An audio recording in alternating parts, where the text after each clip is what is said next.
so many devotees live. Yeah. Mm. I think I'm coming down for that. Oh, you are? Oh, wow. With Kalakanta and Adikarta and a handful of devotees from here. Oh, awesome. Awesome. Seems to be what the plan is at any rate. Actually, today I'm in Alachua. Uh,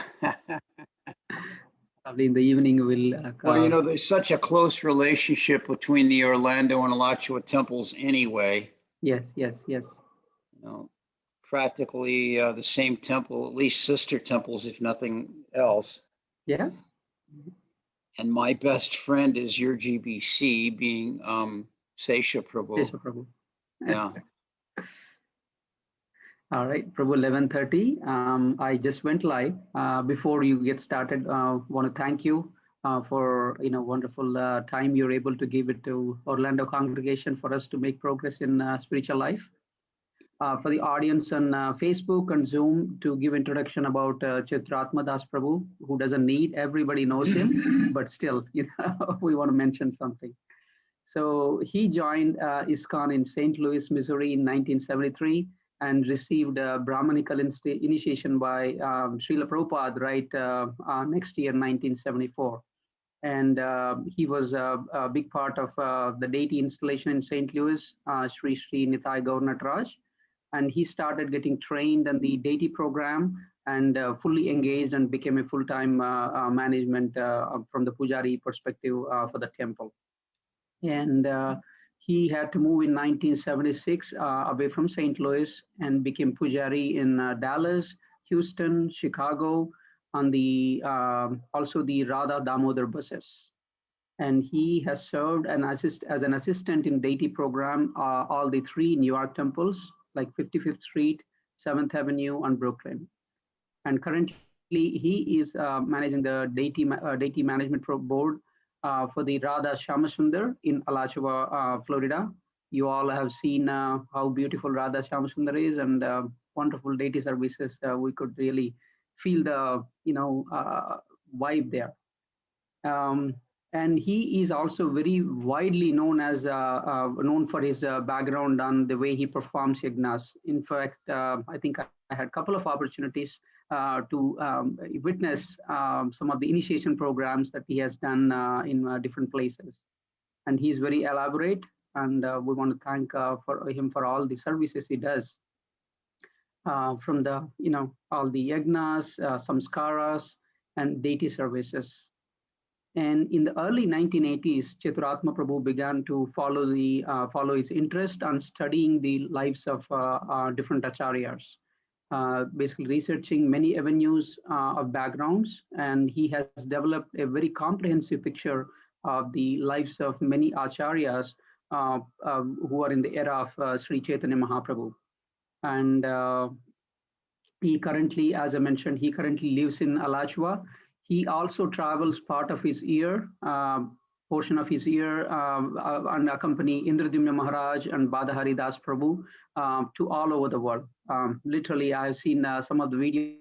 They go, "Can we really go? It's so cold," and they go to name the country. They go like Poland, Russia, Ukraine, India, many other places. And he is blessed with three children and also three grandchildren, and his wonderful wife Pashupati Mataji. So whatever introduction I can give, it's very it's not enough for what he has done over the years. He's probably 1973 is initial year he joined. I wasn't even born at that time. So Prabhu, thank you so much for your time. Please take us from here and engage us in a wonderful topic that you have picked, how to lead the rest of our life. Hare Krishna, thank you so much for this opportunity to speak. Whenever anyone says, "Oh, this person needs no introduction," nonetheless, they always go on and introduce. One correction, I have 4 grandchildren now. Maybe a 5th on the way. That's some plan. We'll see. It's actually one of the points that you mentioned in that brief introduction there is about my traveling with Indradumna Swami and Bhattahari Prabhu, and this was a big part of my spiritual life up until about a year ago, as the world changed for many of us. And at the beginning of that, many of us thought, oh, this is going to be a great setback. How are we going to move forward? No one can travel and preach. No sannyasis coming through. No, kirtan melas, et cetera, et cetera. But, we've seen that when Lord Chaitanya, when Maya closes one door, Lord Chaitanya says, oh, really? You think? And he opens another. And thus we have these Zoom conferences. Prior to this pandemic time, this format was hardly used by anybody. If someone had been very smart, they would have invested in Zoom way ahead of time and made hundreds of thousands of dollars. But the point being that this was not seen as a used medium. But now everyone in every scenario is flooding the different formats, StreamYard, Zoom, Mini, so many different names for these formats, because the preaching of Lord Chaitanya cannot be stopped. We are on the cusp of the beginning of a 10,000 golden year period. And we're seeing how Prabhupada spread Lord Chaitanya's movement so vastly throughout the world, taking the mission of Bhaktisiddhanta up and embracing it, moving forward like that. And that's just the beginning. So some pandemic, some government ruling, some restrictions, any of these things, they cannot stop Lord Chaitanya's movement. And this meeting we're having right here today is the factual proof of that. So I want to thank you very much for giving me this opportunity to be a part of this forward-thinking process of spreading Krishna consciousness. So first, my pranams. Om Jnana Timirandasya Jananjana Shalakaya Chaksur Unmilitam Yena Tasmai Sri Gurave Namaha Mukam Karoti Vachalam Pangum Lam Jayate Girim Yakripatamaham Pande Sri Gurum Dinatarino Avancha Kalpaturubhyascha Kripa Sindhu Bahebacha Patitanam Pavanebhyo Vaishnavebhyo Namo Namaha Jaya Sri Krishna Chaitanya Prabhu Nityananda Shri Advaita Gadadhar Shivasati Gaura Bhaktivinoda Hare Krishna, Krishna Krishna, Hare Hare, Hare Rama, Rama Rama, Hare Hare. This second prayer that I quoted there, Mukam Karoti Vachalam, this is Kaviraj Goswami is speaking.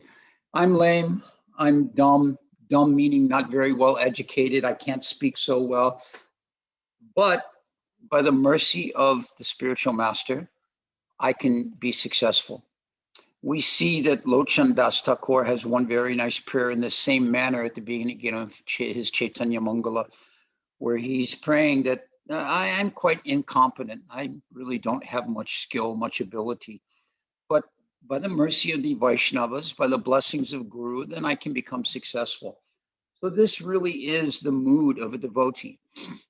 Not only our mood, it's our reality. As you mentioned, you weren't born when I joined the movement, but when I joined the movement, what qualification did I have? None. My qualifications at that time were very, very minimal in the scope of Vaishnava life. But this was Srila Prabhupada's greatness, that he took those of us that had no qualification and gave us the opportunity to present ourselves as Vaishnavas, to engage in those activities that would raise us to a platform of devotional service. He often would describe the background we came from, and we can only imagine how he must have shuddered to think of that, I had a great opportunity one time. The previous Acharya at the Radharaman temple, Vishwambar Goswami, Padmanabh Goswami's father. Many of us know Padmanabh Goswami.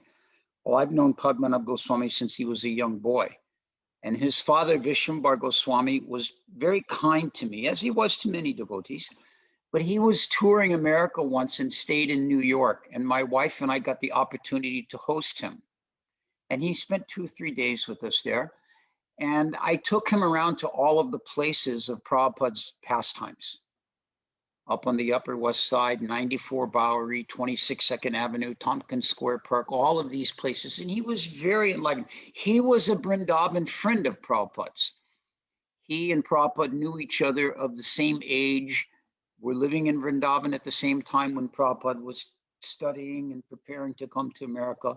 And regularly they would meet each other in the streets or things of this nature. So after taking Vishwambar Goswami around to these places, we were driving back to the temple, and he said to me, he said, many people, they appreciate what Srila Prabhupada has done. Many people in India, they appreciate what Srila Prabhupada has done.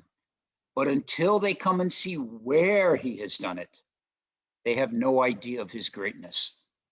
So this was the caliber of Srila Prabhupada, to go into such a scenario that was unheard of, unthinkable by most sadhus, and nonetheless come out shining like a gemstone, bringing so many people to the path of Krishna consciousness. So we're all very grateful and indebted to Prabhupada for this service, and there's no way in our life we can ever fulfill that indebtment, but that obligation. But by the opportunity of spreading Krishna consciousness, this makes an effort at that. Prabhupada was famous for having said, I have made your good fortune, now you make others. So as his disciples, as his followers, we have an obligation to share Krishna consciousness, either amongst our own group or amongst those outside by the mission of street sankirtan and book distribution and so on.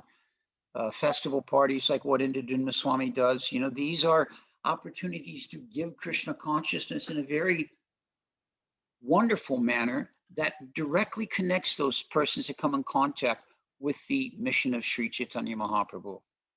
So this is my debt of gratitude to Prabhupada to engage in this type of service.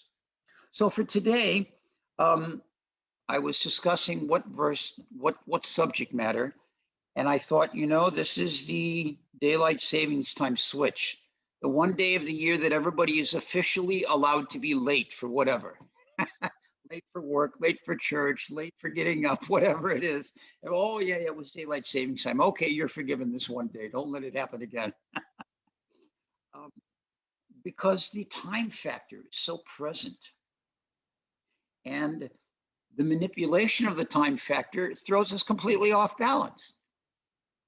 This is artificial adjustment, this daylight savings time. We won't go into all those kind of details, but it's an artificial adjustment, and therefore it changes our time flow.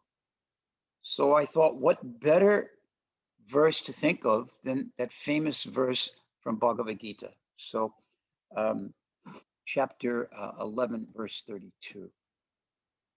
Bhagavan Ovacha, Kaloshmi Loka Shayakrit Pravidao, Lokan Samahartum Iha Pravita, Rite Pi Tvamna Bhavishyanti Sarve, Ye Vashtita Pritya Keshu Yodaha. Bhagavan Ovacha, the personality of Godhead said, Kala, time, Asmi, I am, Loka, of the worlds, Kshvaya Krit, the destroyer, Pravida, great, Lokan, all people, Samartum, in destroying, Iha, in this world, Pravita, engaged, Rite, without except for, Api, even, Tvam, you, Na, never, Bhavishyanti, will be, Sarve, all, Ye, who, Avashtita, situated, Prati Anukeshu, on the opposite sides, Yoda, the soldiers. Translation by Srila Prabhupada. The Supreme Personality of Godhead said, Time I am, the great destroyer of the worlds, and I have come here to destroy all people. With the exception of you, the Pandavas, all the soldiers here on both sides will be slain. Prabhupada's purport. Although Arjuna knew that Krishna was his friend and the Supreme personality of Godhead, he was puzzled by the various forms exhibited by Krishna. Therefore, he asked further about the actual mission of this devastating force. It is written in the Vedas that the supreme truth destroys everything, even the Brahmanas. As stated in the Katha Upanishad, eventually all the Brahmins, Kshatriyas, and everyone else are devoured like a meal by the Supreme. This form of the Supreme Lord is the all-devouring giant.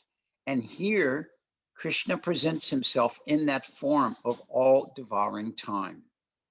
Except for a few Pandavas, everyone who was present on that battlefield would be devoured by him. Arjuna was not in favor of the fight, and he thought it was better not to fight. Then there would be no frustration. In reply, the Lord is saying that even if he did not fight, every one of them would be destroyed, for that was his plan. If Arjuna stopped fighting, they would die in another way. Death could not be checked, even if he did not fight. In fact, they were already dead. Time is destruction, and all manifestations are to be vanquished by the desire of the Supreme Lord. That is the law of nature. So this verse from the Bhagavad Gita, some very, very strong points in here. Of course, we know the history of Bhagavad Gita. By this point, Arjuna has already declined to fight. Krishna has already presented evidence to him. And now, in a final show of supremacy, if you will, Krishna reveals the universal form. And that universal form is actually quite frightening to Arjuna. I mean, I don't know how many of us could tolerate or sustain our disposition, our composition, if we were to see this massive form. And so after seeing this form, Arjuna requests an additional explanation. Okay, you've got this ghastly form. What is your purpose? What is the reason for it? And in this way, this is when Krishna gives him the explanation. Now, this is a further point, as Prabhupada points in the purport to Arjuna, that even though you're not inclined to fight, okay, suppose you don't fight. I'm encouraging you to. It is your duty to. But let's say you don't. Still, the goal will be met. My plan will not be vanquished. My plan is that all of these misaligned, all of these miscreant Kshatriyas will be destroyed. You can either take part in it or not. That's your choice. Living entity has their free will. But you should know that if you don't take part, it's still going to come about. So this is the clear line of distinction that Krishna is giving here. Your plan, that may or may not come about. My plan will definitely come about. So there's a famous saying, time and tide wait for no man. And if we look around the world, we see that this is true. There's so much waste, so much wasted opportunities, resources that are foolishly squandered, wealth that is spent uselessly and wastefully, words that are spoken without any thought, just a vast amount of waste, misuse of resources. But the most important, we could even say the most shameful of waste, is the waste of our time. I'm sure you've all seen that little cartoon or meme, as they call them nowadays on the internet. It shows a little boy and he's thinking play, play, play. And then he's a little older, he's thinking school, school, school. And then he's a little older and he's thinking sex, sex, sex. And then he's a little older and he's thinking work, work, work. And then a little older and money, money, money. And then a little older and death, death, death. So this is the way of our life, the materialist life, I should say, that they're preoccupied with what is the dominant influence at that particular time. Their life is manipulated, constricted, I should say, by these types of thought processes, by this influence. But the fact of the matter is, no matter how much we engage in pursuing whatever that particular time thought is, we can't get any of it back. That time is wasted. Not 1 second, Prabhupada used to say, not 1 second can be returned to us. There's that very famous story that Prabhupada tells of the man on his deathbed. Actually, this is a first-hand story. Prabhupada mentions in 2 or 3 different places. This was an associate of Prabhupada's. And the man was dying at the young age, if you will, of 54. I remember when I was a young student in the 60s and the revolution and the hippie days and all that, the slogan was, don't trust anybody over 30. And then in due course of time, I became 30 and I realized, wow, don't trust anybody under 30. So, and now, late into my 60s, I'm thinking, I still have quite a bit of time left. 60's not so old. And yet my grandchildren are looking at me and thinking, God, he's so old. So this age factor is completely according to one's perception. At any rate, Prabhupada mentions this man was only 54 years old. Now at 54, most of us are still in the thick of things. And this man was. He had businesses and he had goals and he had family and sons and he wanted them to. So he was dying and had not completed what he wanted to accomplish. Here, if we refer back to this verse, to the purport, Krishna is saying, my plan is always successful. Arjuna, you don't take place, that's okay. My plan will be successful. Here, Prabhupada's giving this example. This man's plan was not successful because he was not the supreme controller. He had not planned at the age of 54 that he would die. Who plans to die at that time? None of us plan to die at any time. But nonetheless, this was happening. So the man was very, very wealthy. And he was requesting the doctor, I will pay you anything, just extend my life by 4 more years. I only need 4 more years to accomplish my goal. 4 more years. Now that seems to, such a long time, I can do that, but 4 years is fleeting. We've all had this experience of losing track of time. You know how it goes, the alarm clock goes off in the morning and you think, you look at the clock, okay, if I get up right now, everything, I'll have very perfect timing. And then you hit that snooze button, right? And then suddenly it's 1 hour later. Oh my God, what happened? And then everything's chaotic, right? We've all had that experience. At time, it just, only 5 minutes. I'll just take 5 minutes more sleep and then I'll get up and be refreshed.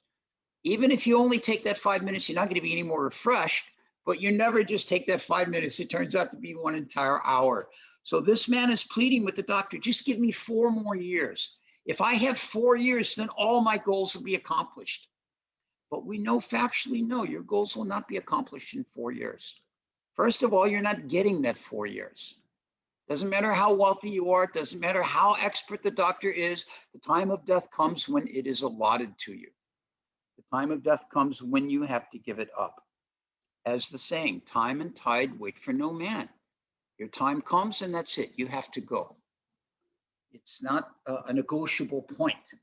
Okay, Yamaraj, look, I'll tell you what, here's the deal. I've got this much gold and I need this many years, but you're not going to give me all of them. So why don't we come to an even arrangement? I'll give you this much and you give me 2 more years. How's that? I'll just take 2. My father, when I was growing up, as any parent does, when I would go out, he would set a curfew. He'd say, okay, I want you home at 11 o'clock. No, he'd say, I want you home at midnight. Oh, Dad, can't I come home at 1 o'clock? How about 11 o'clock, he would say. So not a negotiable point. You take what's there or you get nothing. So, and I used that on my kids several times. At any rate, the point being that this man was pleading for that extra time, but it was not going to come. It wasn't going to happen. He wasn't going to get that extension because the time of death is finite. You have a bank account, you have so much money in it. Once that bank account is expended, doesn't matter what's left, you're not getting any more extension. The money's gone. So, You can have $1,000, $1 million. It doesn't matter. Whatever is there, once you spend it, unless you have taken time to put something back into it, you've reached the end of it. Now, this material body has a finite time. It's got an expiration date. You open the refrigerator, you pull that jug of milk out, and the expiration date was 3 days ago. You hesitate. I don't know. You give it a smell. Oh, no, this is not any good anymore. It's past its expiration. It's turned. There's nothing you can do to turn it back. Oh, if I just, put this or that additive, it'll become good milk again. No, it's expired. In the same way, we have our expiration date. And once it comes, we have to accept the fact that it is definite. It's going to run dry. We've all had that experience with the bank account. You go to use a credit card or something, but that's only because nothing's been put into it. Whereas in the spiritual life, everything we do is adding to that bank account. Back in the 70s, in the late 70s, in 55th Street, New York City, there was street kirtan, street harinam all the time. And there was a theater group there at the temple. They were called the Vaikuntha Players. And the Vaikuntha Players were amazing theatrical devotees, song, dance, theater, all of it. So they would do what was popular at the time, street theater. They'd be out with the harinam party dressed in regular clothes. And then the kirtan would stop, and all of a sudden they'd do this impromptu theater. So one of the famous ones, some of you may have heard of this, called The Wrong Bank Account. And so the man would come up to the supposed teller and make a deposit, and they would do a scene, 2 or 3 like this. And then each scene, the age would advance. And so the teller would be older and the man would be older. And then finally, this very elderly, decrepit individual would come up to make a withdrawal. And the teller would tell him, no, there's nothing in this account. How is that possible? I've been putting it in my whole life. And she would laugh and say, no, you've been putting money in the wrong bank account. So then there'd be some purport to the performance. Don't spend your life putting money in the wrong bank account like that. So it was a nice thing we used to do back in the 70s like that. Sometimes it would be done at the Sunday feast before the lecture or something, this play. Classic old school ISKCON. Great stuff back then. So we have to be very diligent with our finances. Whatever our income is, we have a budget. And that budget has to be spent carefully so that the money stretches. In the same way, we're limited in this life. We have to be very diligent with how we spend it. Prabhupada gives that example, 25 years of student life, 25 years of married life, 25 years of retired life, 25 years of preaching life. Of course, retired life means vanaprastha, preaching life means sannyas, but in these days, that title may differ a little bit how it's done. Not exactly everyone can just hit the road and be a sannyasi. Neither is it expected. That's always the smaller percentage of society. And then, of course, here in Florida, we have the retired community. You're in Orlando, a bit closer to the villages than I am. We can see what the modern Western elderly person's idea of retirement is just by looking at this community called the villages. So much embarrassing. That's the only word. Embarrassing activities take place there, So the point is that we're limited in what we're going to achieve and the type of goals we have by what our age impact is. When you're a young child, your goals are limited by the fact that you're a young child, have no experience, have no freedom. When you're an adult, your goals are going to be limited and different like that. In the youth, it's expected. You're going to concentrate on your education. This is understood. This is the service, actually. I used to tell my children when they were in school, this is your service to Krishna, to do good, to get good grades, to make something of yourself like this so you can be a respected devotee. And then in our later years, in our family life, economic settlement, expansion, maintenance, these are the goals that we have to concentrate on and be successful in. One cannot be a successful householder without some income, without some savings, without some management of the expenses for the sake of the family. And then after this, of course, in our elder years, most of the concentration is on trying to stay healthy and active because the body's beginning to diminish. I'm a classic example of that. You know, I'm pushing 70 now. I've had 2 knees replaced. I can't run like I used to. Jumping off of a roof onto the ground, that's not an issue anymore. There's no chance that's happening. All of these are things that we're much more careful because it's a different focus. The body is beginning to diminish. So we have to look at all this time. What is the real essence? What is the essential point of my life? In the world of perfumery, in the world of scents, the better the quality of the essence of the oil, the better the fragrance and the more lasting the effect is. In Vrindavan, there's a perfume wala, if you will. His name is K.C. Panda.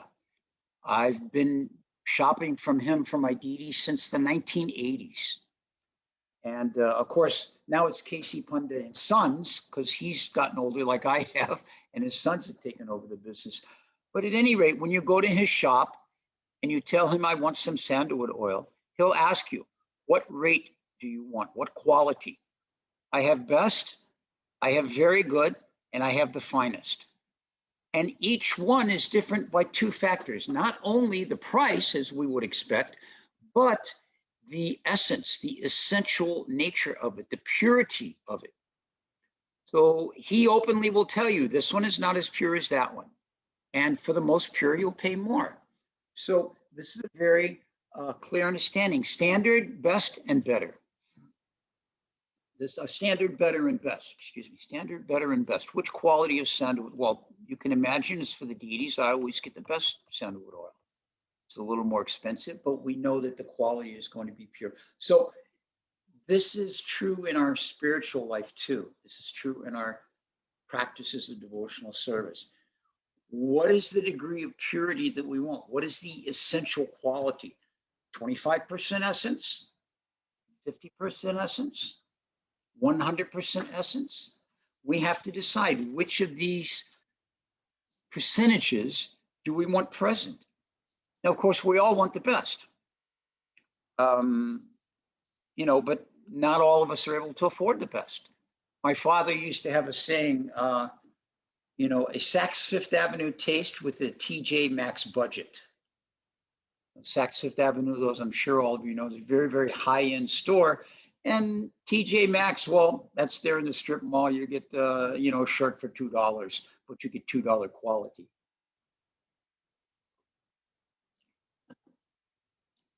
But this is the wonderful thing about Krishna consciousness as given to us by Srila Prabhupada.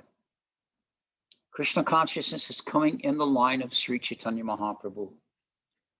We see that so many of Mahaprabhu's associates were householders.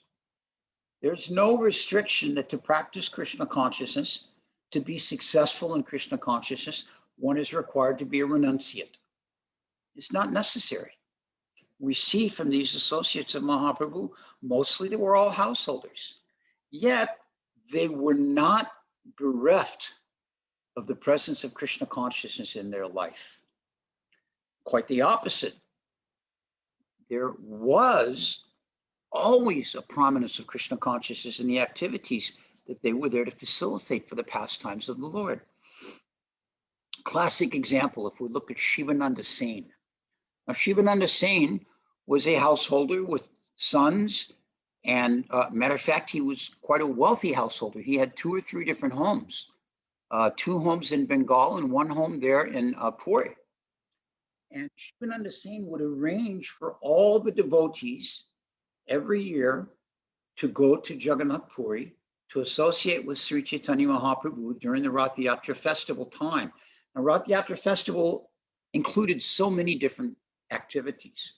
It included Dol Yatra, it included Gundisha Marjana, it included the Rath Yatra itself, it included even afterwards the different festivals that came, Janmashtami, so on like that.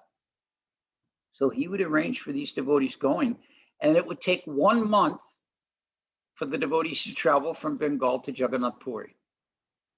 And during that time, he would arrange of the travel, places to stay, paying of tolls, providing of prasadam, everything like this, out of his own pocket. And then they would arrive in Jagannath Puri, and they would stay for 4 months, because they arrived there before Rath Yatra starts. What is it? It's the beginning of the Chaturmasya season, the rainy season. So there's no travel. So, all right, they would stay there for 4 months. And then when that was finished, okay, now going back.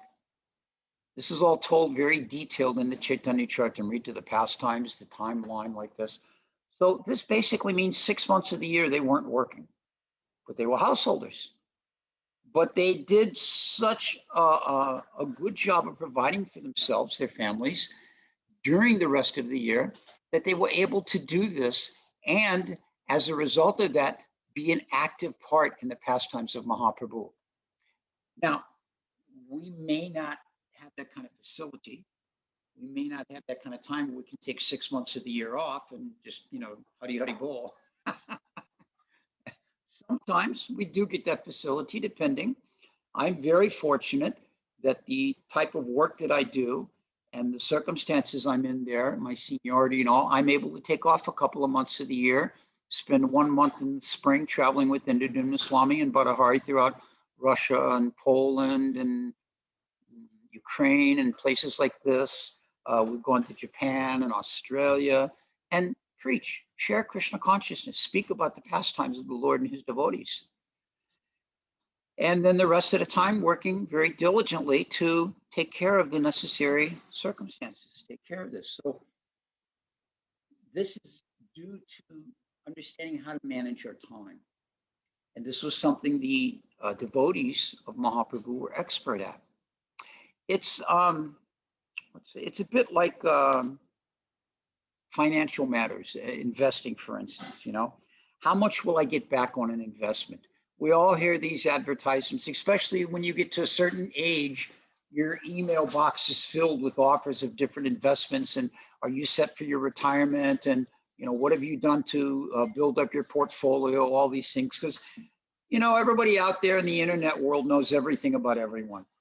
There's no secrets. If I go to look at a tent, I was looking at a tent for the backyard to block the sun over a slab I have where I do juggas online. So immediately once I started searching that, all kinds of camping things started coming into my feed.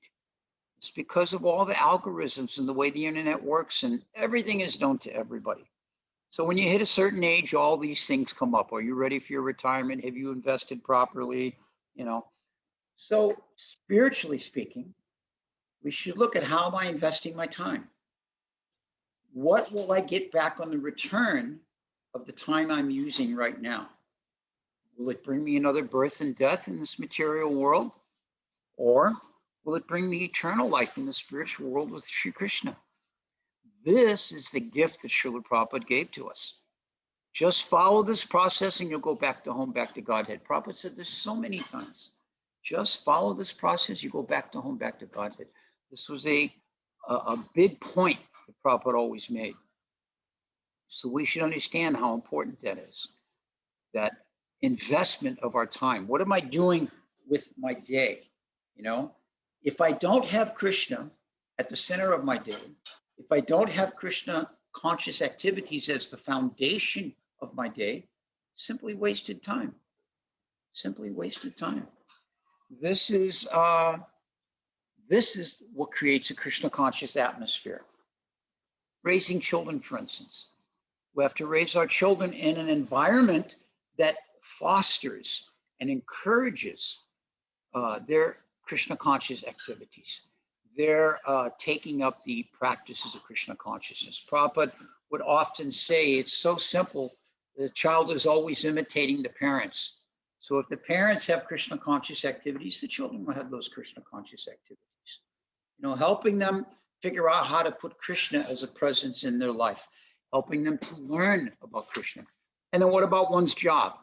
Well, all of us are householders, and we've all got some type of work that we have to do. And that work pays the bills. And what does it pay the bills for? That house, which hopefully we're using as a temple for Krishna. So in that job, how do we associate with our employees, with our other associates? There are other employees in the business. Well, it's going to be different in each situation. Maybe we can't straight out preach Krishna consciousness, but we can subtly share prasadam. Every business has a lunchroom or break room, as they call it, and we all have this experience. You go in and somebody brought donuts in the morning and they're all sitting there. Now, I don't know about any of you, but I am a huge donut fan, have been my whole life. So I walk into this break room and I see these donuts and I know I'm not getting any donuts. They've all got eggs in them. No donuts for Chaturatma. But we can bring our own prasadam from home. Muffins that the wife makes or some cookies, whatever, something like this. And that we can distribute. That's distributing prasadam. So we may not directly be in a dhoti with tilak and a shaved head. Here's a Bhagavad Gita, please take it. But we're giving prasadam in a very gentle way. Even more to the point, we're showing an example of what a devotee gentleman, what a devotee lady behaves like. They're seeing that in us. Don't think for a second these people don't look at us and realize there's something different. Most of the people that get to know us, they realize we're devotees. They understand. We share that with them about ourselves. And then for them to see how we behave, what our activities are, what our ethics are, what our moral standards are. In a world that is so bereft of these things, in a world that is so dying for this type of standard, the behavior of devotee is greatly respected. It's easy to do. It's easy to do. I mean, not always, but we have to start. And that start is our foundation for ourselves. Prabhupada would always say that before the doctor goes into the contaminated epidemic area, he always takes an injection himself. It's just like nowadays we have that example very prominent with this COVID pandemic. Those that are the doctors and nurses on the front lines, they're taking the most precaution, getting the injections, protecting themselves with different types of PEP, as they call it, masks and suits and things of this nature. They don't just wander in haphazardly, no, because they know they'll get infected also. So in the same way, we have to make sure that we're protecting ourselves before we go into the field of Maya. Factually speaking, outside that front door of our home, which is a temple, Maya is just there waiting, very eagerly waiting. Oh, here comes someone. Let me see what I can trap them up in. But if we place Krishna between ourselves and Maya, then Maya has no opportunity. In front of the personality of Godhead, Maya can simply put her head down and fold her hands. In front of us, the struggling jiva, she's very victorious. But if we insert Krishna there, then she cannot reach us. And how do we do that? This is the foundation of our time factor. We rise early in the morning. We engage in devotional activities, japa, listening to lectures, attending the temple, engaging in deity worship, reading from the Shastras, these different types of activities. One of the big advantages of the modern day and times that we live in is the ability to listen to so many lectures from so many wonderful devotees right there at the internet. There's this website, prabhupadvani.org, and all of Prabhupada's lectures and room conversations and everything are there. And one can listen so easily, even following the calendar year of where Prabhupada went and how he carried a theme with him as he spoke. Indradumna Swami has been quarantining himself in Vrindavan for the last year and been delivering amazing lectures on the different forests of Vrindavan. And now he's transitioned into the residents of Vrindavan, the Vaishnavacharyas. So the opportunity to hear in the morning before we go to work is so easy. The opportunity to engage in, we may not, many of our temples are closed. Many temples are not able to or are restricting how one can go for darshan. But every temple has a live internet feed, so we can see the deities before we go to work. And then most importantly, having some type of deity worship in our home. As householders, this is essential. This is the foundational use of our time in the morning. Prabhupada said that it is mandatory for the householder to have deity worship in the home. That way, the household becomes a temple and not a place for sense gratification. If there's no deity in the home, then we'll do anything, no restrictions. But when the deity is there, we realize, okay, I have to serve the deity, I have to feed the deity, I have to care for the deity. It becomes like a child. We have a responsibility and obligation. And that is what sets our morning in a very steadfast Krishna conscious manner, allows our time not to be wasted like the non-devotees. I'm sure you all experience this, but there's many of the individuals that I work with that from the time they get out of bed to the time they get to work is maybe 10 or 15 minutes. They barely roll out of bed, throw some clothes on and come in. Maybe they brush their teeth, maybe they showered, most likely not. You know, who knows what they ate at some fast food drive-through on the way into work. This is not the way for a civilized human being to spend their time, because these activities do not cultivate a higher consciousness. And without a higher consciousness, we're guaranteed to take another birth in a lower species. Prabhupada's very clear on this. How we utilize our time in developing our Krishna consciousness and advancing up the ladder of devotional life. This is the thing. Prabhupada said, you're never staying in one place. You're either going forward or you're falling backwards. So we have to do something that will advance our consciousness, advance our advancement. You know, it's like I mentioned, the investment. You know, we may be very concerned. What is the investment I'm getting back on my time? What is the result of my devotional practices? Okay, if I'm going to take this time and engage in japa and shastra reading and listening to classes and worship, what will I get back for that? It's a reasonable question.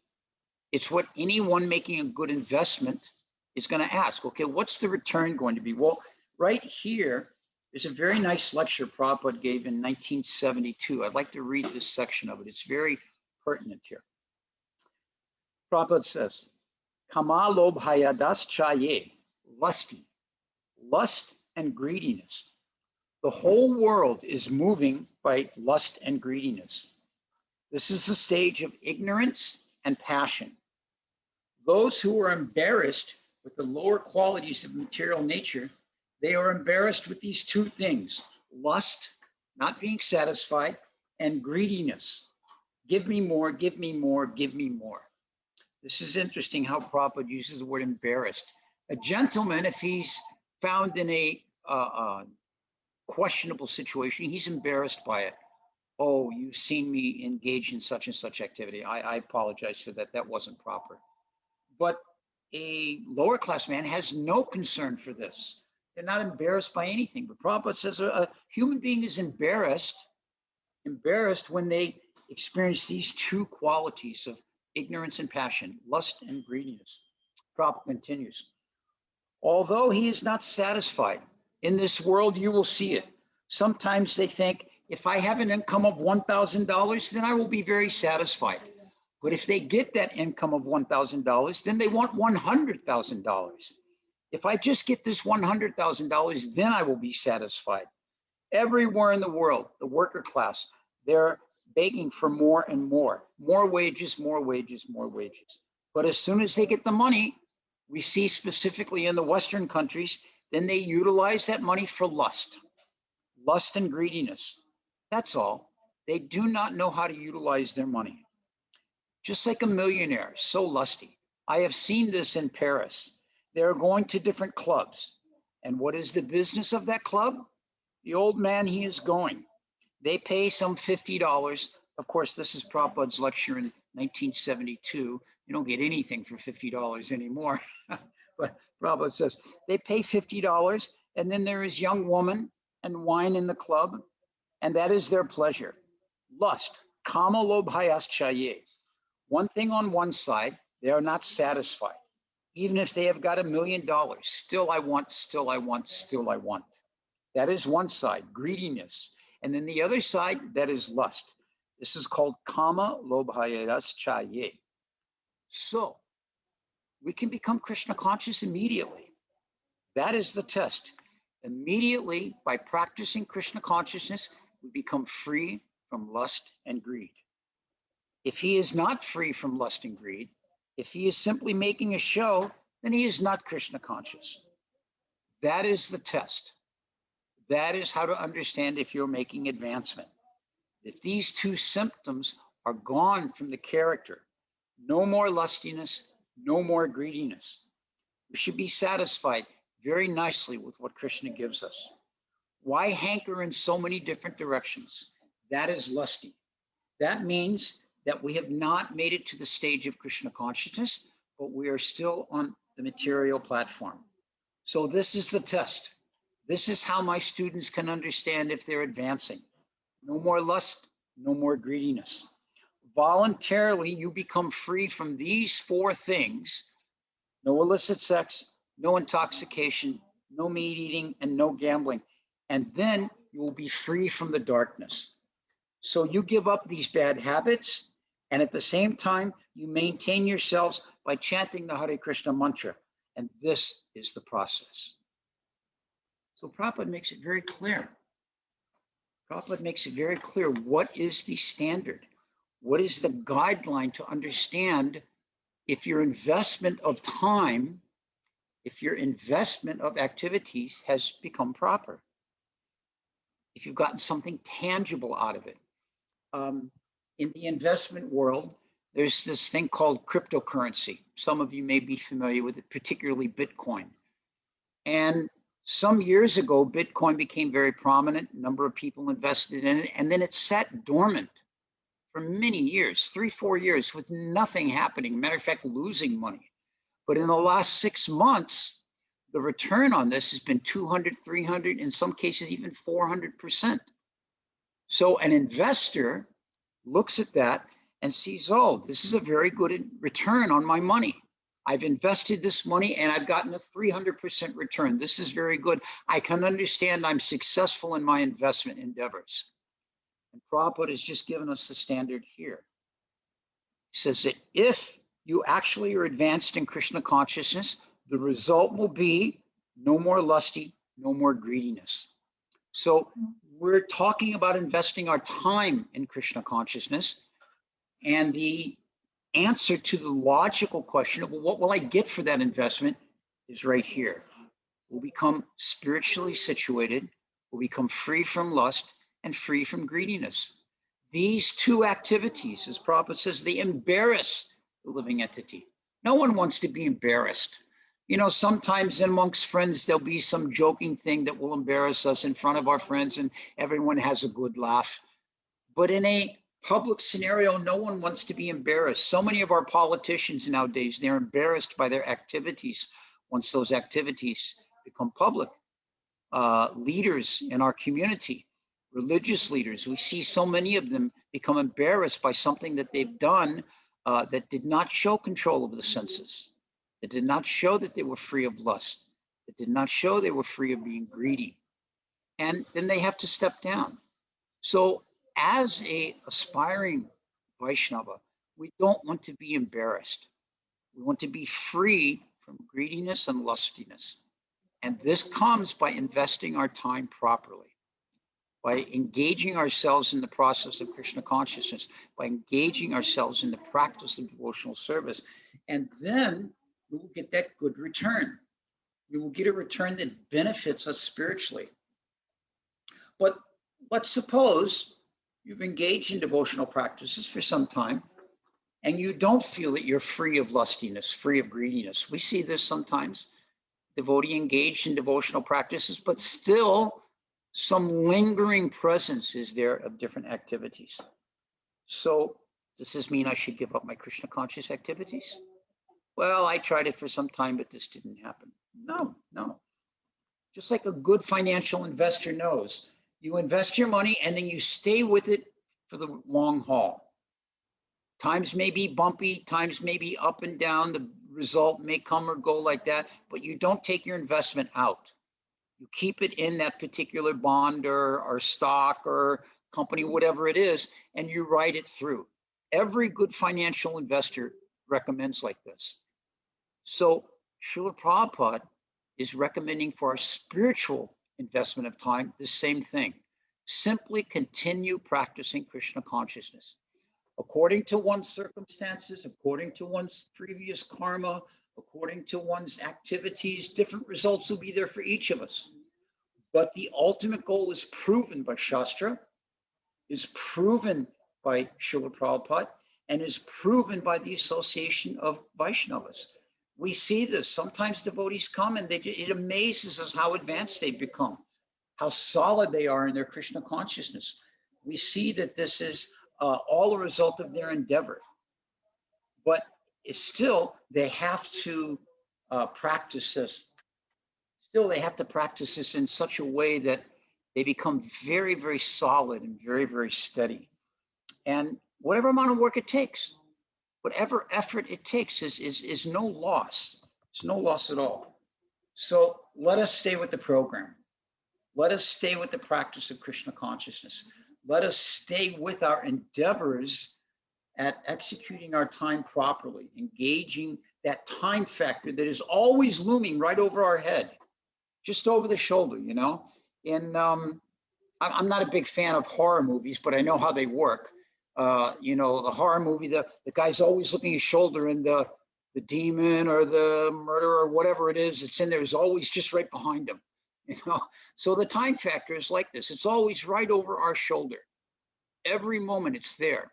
So what we have to do is engage ourselves solidly in Krishna consciousness, make that utilization of our time, and then we will see that the result will come very easily. We'll be satisfied. We'll get good association. We'll be able to set a nice example, all by the mercy of Srila Prabhupada and all by the mercy of Sri Chaitanya Mahaprabhu. And this is how we actually utilize our time properly. So I'll finish there. Kind of keeps within the time frame I was asked to follow. And if there's any questions or comments or corrections, I'm open to all the above. Prabhuji. Thank you so much, Prabhu. It was really, wonderful class and inspiration that we can get from your class. Some of the quotes and examples that you gave from Prabhupada, especially investing for long term, you can reap off. I can see you have invested 40 plus years and you're still going strong. So which means there is something in this. So I want to request all the audience on Zoom and Facebook, if you have any questions or comments, unmute yourself. Meanwhile, I'll check on Facebook. You know, one thing as far as what you were saying is that association is the key factor. Individually, we can become very distressed, very depressed, very disappointed. You know, the material onslaught may test us at times in which we don't feel capable of facing. But by association, we can have that strength. This is why Rupa Goswami gives those 6 different types of love expressed between devotees. And 2 of those 6 are revealing the mind and inquiring confidentially. This is an essential point to have this type of a relationship with devotees, or at least a devotee, that can help you, you know, that can guide you and wake you up. No, Prabhu, why are you doing that? That's not good for you. Please, that's not in your best interest, you know. This is what a friend does, you know. So we don't, as I say, you know, from the class, we don't want to embarrass ourselves by bad activity. Thank you, Prabhu. Actually, I have one question from on Facebook land. Hare Krishna Prabhu, all glories to Srila Prabhupada. You were talking about the different levels and essentials of practice in our devotional life. In your many years of practice, what is the most important in your devotional life? What was the most important thing in your devotional life? Well, as I just mentioned, association is the key factor. As far as devotional principles, chanting, reading Prabhupada's books are the foundation. But that can only be done when we have association. Now, of course, in my time, association meant we all lived together, packed up tight in the temple. You know, now we all have our houses. I live here in the suburbs. I'm fortunate on the street I'm on, there's about 30 houses and 5 of them are occupied by devotee families. But that's not usually the case. Sometimes we're the only devotee on a block, you know. So one may say, oh, but I can't get association. But we can get association, just like we're doing right here today through the Zoom conferences, association with Prabhupada through reading his books, association with different acharyas by listening to their lectures, associating with Vrindavan, even if we can't go, just by seeing the videos and hearing the descriptions of. So association is the key factor because that will give us the impetus to continue with the practices, 4 regulative principles, 16 rounds, reading Prabhupada's books, listening to the lectures like that. These are the things that Prabhupada had us focus on when we lived in the temples back in the 70s. And these are the things we can still do through the wonder of this technology, even if we're not living within a temple ashram structure. So association, very important. Thank you, Prabhuji.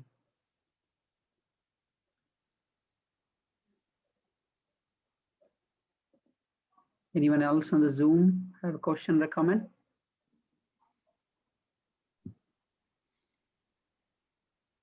I don't think it's possible to stress how much association is essential. We are social entities by nature. Mm-hmm. You know, occasionally someone's a hermit. I have one devotee friend that recently passed away that kept to himself, hardly had any association, but he was very, you know, he had deities in his home and he chanted and read Prabhupada's books, but he liked to stay by himself. But that's not the normal. Most of us are social by nature. So we're going to associate with someone. We're going to associate with some group of people in a situation.